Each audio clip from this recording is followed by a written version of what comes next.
Sandra Dewi kembali menjadi sorotan publik setelah dirinya menghadiri sidang dugaan korupsi yang melibatkan sang suami, Harvey Mois, di Pengadilan Tipikor Jakarta Pusat pada Senin kemarin.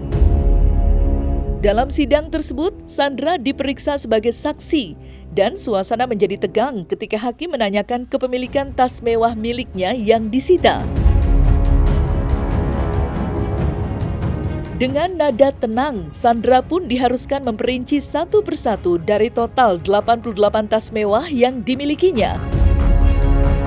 Dengan penuh keyakinan, Sandra menjelaskan bahwa tas-tas tersebut bukanlah pemberian dari Harvey, melainkan hasil dari endorsement yang ia terima sebagai seorang public figure. Namun, saat diminta untuk menyebutkan toko atau brand spesifik yang memberikan tas-tas tersebut, Sandra tampak kesulitan. Ia tidak dapat mengingat secara detail mengenai asal-usul setiap tasnya yang menciptakan keraguan di antara para penyidik. Kendati mengklaim bahwa semua tas mewah itu adalah hasil endorsement, pernyataan Sandra tidak langsung diterima dengan mudah oleh jaksa penuntut umum. Mereka mencermati bukti-bukti yang ada dan meragukan keakuratan informasi yang disampaikan oleh wanita berusia 41 tahun tersebut.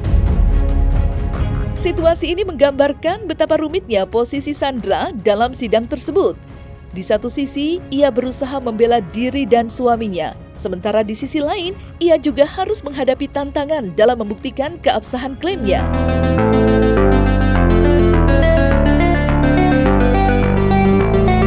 Keterangan yang disampaikan oleh dua saksi saya kira tadi sudah disampaikan ya.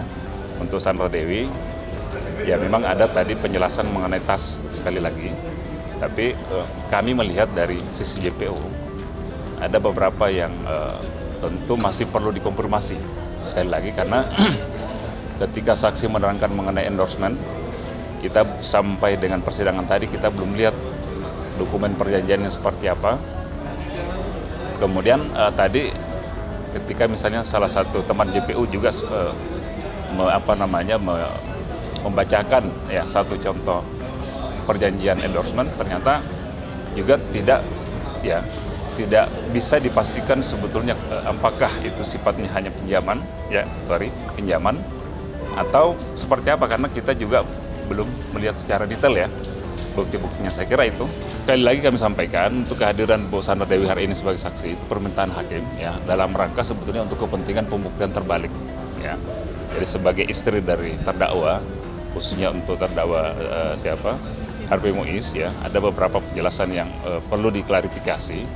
Nah tadi yang khususnya yang tas-tas sekali lagi kami melihat ya dan akan terus mencermati sejauh mana bukti yang disampaikan itu, karena kalau misalnya ini kaitannya dengan keterangan bahwa itu endorsement tapi kemudian bukti-buktinya belum kita bisa cermati secara detail, secara teliti. Nah ini yang perlu kami cermati sekali lagi, karena tadi juga disampaikan bukti-bukti yang dimaksud sebetulnya nanti pada saatnya akan disampaikan nanti pada saat pembelaan melalui penasihat hukum. Sandra berhasil menjelaskan dengan sangat jelas tentang kepemilikan tas ya.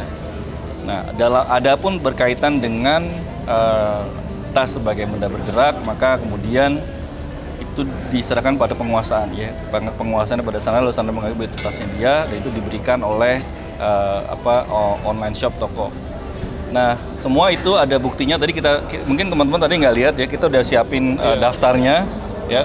Tas ini namanya apa, lalu diberikan oleh toko apa, postingan Instagramnya itu ada semua fotonya. Jadi nanti dalam persidangan yang tadi diminta oleh hakim untuk kami melakukan pembuktian, kami akan lampirkan itu dengan secara detail berkaitan dengan tas-tas tadi, lalu pemberiannya dari siapa aja. Permintaan daripada JPU dalam minggu yang lalu ya berkaitan dengan untuk dilakukan eksekusi atau lelang terlebih dahulu terhadap barang-barang yang disita.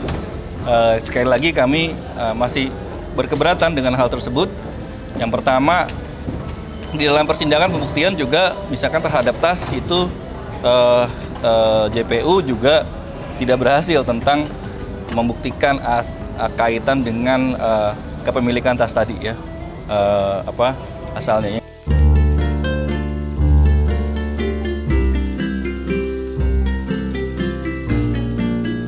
Selain membahas kepemilikan tas mewah, dalam persidangan tersebut, Sandra Dewi juga mengaku menerima transfer yang cukup besar dari perusahaan Helena Lim, yaitu PT Quantum Skyline Exchange, sebesar 3 miliar 150 juta pada tahun 2019. Pengakuan ini menambah kompleksitas kasus yang sedang dihadapi suaminya, Harvey Muiz. Sandra menjelaskan bahwa dana tersebut digunakan untuk pelunasan rumahnya yang terletak di Depakubuwono House, Jakarta. Namun, pengakuan tersebut langsung memicu pertanyaan dari jaksa penuntut umum yang ingin mendalami lebih lanjut mengenai latar belakang transaksi ini. Namun, kejelasan tentang alasan transfer yang begitu besar itu tetap menjadi sorotan, mengingat besaran dana yang terlibat. Jaksa penuntut umum menegaskan bahwa mereka akan menggali lebih dalam mengenai transaksi tersebut untuk memastikan tidak ada indikasi keterlibatan yang lebih dalam.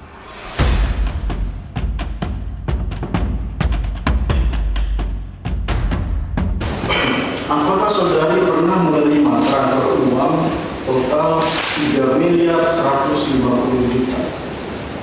Itu untuk pelunasan rumah pernah? Dari siapa? Suami saya. Saudara, bagaimana saudari bisa memastikan bahwa itu memang suami saudari yang mentransfer dengan nilai sebesar itu? Apakah saudari punya notifikasi di handphone sehingga kalau masuk dari suami saudari, atau sebelumnya suami saudari menyampaikan, oh ini saya transfer sekian, atau seperti apa? Mohon penjelasan. Suami saya memang mencicil sebagian dari rumah karena saya yang membayar uang muka, kemudian sisanya suami saya mencicil, dan itu 3,15 itu adalah pelunasan sebagian, pelunasan terakhir. Di tahun berapa? Di tahun 2009. Itu kemarin sudah di... Ada tambahan tadi keterangan bahwa kemudian di rekening atas nama Sandra Dewi ada aliran dana yang kemudian bersumber dari PT Quantum sebesar totalnya 3 miliar 150 juta rupiah dan beberapa transaksi lain yang sudah tadi dijelaskan.